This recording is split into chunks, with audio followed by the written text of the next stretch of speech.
Cet article est informatif, mais ne constitue pas un conseil en investissement. La crypto est volatile, faites vos recherches. En début 2026, le Bitcoin, après des sommets historiques en octobre 2025, se stabilise autour de 95 000 $. La nomination de Kevin Warsh à la Réserve fédérale a réévalué les actifs à risque. Le Bitcoin agit comme un actif dynamique actuellement.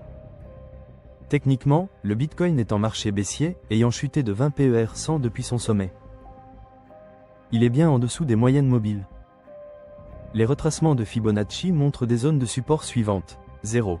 236 à 96 700 $, 0. 382 à 91 600 $, 0. 5 à 86 900 $, 0. 618 à 82 100 $. Le RSI journalier indique une survente profonde, suggérant un rebond potentiel. Dans le graphique de 4 heures, Bitcoin se consolide entre 94 000 et 97 000 $.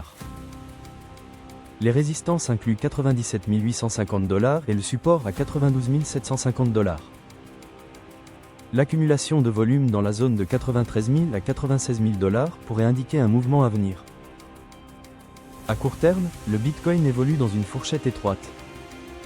Les traders intraday doivent surveiller les niveaux autour de 96 500 et 94 500 $. Les volumes d'échange en baisse montrent une indécision croissante. L'analyse des flux de liquidités montre des sorties de Bitcoin. Cependant, une accumulation par des baleines indique un contraste entre institutionnels et acheteurs à long terme. Les indicateurs macroéconomiques pèsent 77 000 créations d'emplois, résistance majeure de l'indice DXY et le CPI de janvier à venir.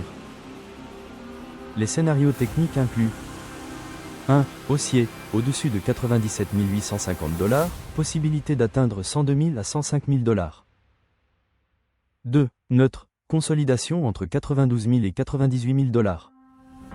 3. Baissier, sous 92 750 $, potentiellement en dessous de 86 900 $.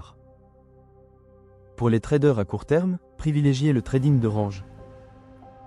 Pour les investisseurs à moyen terme, considérez d'entrer dans les zones de support, conservez une allocation conservatrice. En conclusion, le Bitcoin est à un carrefour critique. Les traders doivent faire preuve de patience et discipline. L'environnement actuel demande prudence et gestion du risque. Cette analyse n'est pas un conseil d'investissement. Renseignez-vous bien avant de décider financièrement.